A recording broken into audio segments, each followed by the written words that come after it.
Uhakika wa maisha yangu ni kwa sababu ninakuamini Mungu.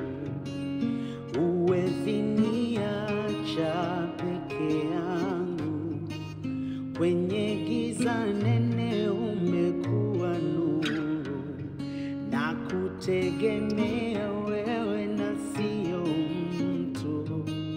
Mwanadamu kamwe hawezi kuwa Mungu, kwake siwezi weka tumaini langu, ila kwako Mwokozi na Mungu wangu. Macho yangu